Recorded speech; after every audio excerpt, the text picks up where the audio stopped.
મિત્રો, સંસ્કારી ગૃહમંત્રી આદરણીય પરમ પૂજ્ય ધુરંધર મિસ્ટર હર્ષ સંઘવી, જેમને લોકોના સંસ્કારની બહુ ચિંતા છે, એ હર્ષ સંઘવી ભાઈએ 2013માં એવું કૃત્ય કર્યું હતું કે એમની સામે મને મળેલી માહિતી પ્રમાણે સુરતના ઉમરા પોલીસ સ્ટેશનમાં એક ગુનો નોંધાય છે, જેનો એફઆઈઆર નંબર છે 251/2013, જેની કલમો છે જે તે વખતેની આઈપીસી કલમ 143, આઈપીસી કલમ 147 એટલે કે રાયોટિંગ, પણ મહત્વની કલમ છે 332 એટલે કે જાહેર સેવક સરકારી કર્મચારી ઉપર હુમલો કરવો.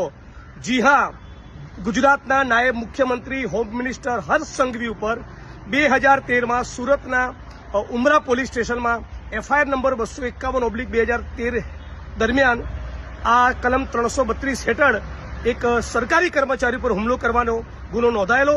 મારી શુદ્ધ જાણકારી મુજબ, સબ્જેક્ટ ટુ કરેક્શન, ભૂલ થતી હશે, હું જાહેરમાં સોરી કહીશ, પણ મારી શુદ્ધ જાણકારી પ્રમાણે જે જાહેર સેવક ઉપર હુમલાનો એમની ઉપર આરોપ હતો અને ગુનો દાખલ થયેલો, એ પોતે પોલીસ સબ ઇન્સ્પેક્ટર હતા.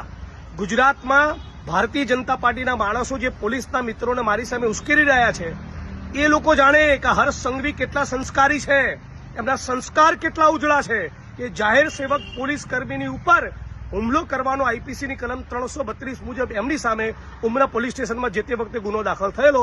અને પછી આગળ જતા તમે સમજી શકો છો, કલમો નીકળી ગયેલી અને સાદી એકાદી કલમ કદાચ કોઈ બચી હતી. અને બીજા પણ ભારતીય જનતા પાર્ટીના મિત્રોએ પટ્ટા ઉતારી દેવાની વાત એટલા માટે કરી હતી પોલીસના કે એ એમના નજીકના પરિચિત થતા હતા અમુક આરોપીઓને બચાવવાની વાત હતી. મારા કિસ્સામાં એવું નથી. જે દારૂ જુગારના ડ્રગ્સમાંથી કમાઈ એના પટ્ટા ઉતારવાની, એમને સસ્પેન્ડ કરવાની વાત કરી હતી. એટલે આટલી વાત સમગ્ર ગુજરાતની મીડિયા અને સમગ્ર ગુજરાતની જનતા સમક્ષ રજૂ કરવા માંગુ છું. આશા રાખું છું કે આ વિડીયો સંસ્કારી મંત્રીને ખૂબ પસંદ આવશે.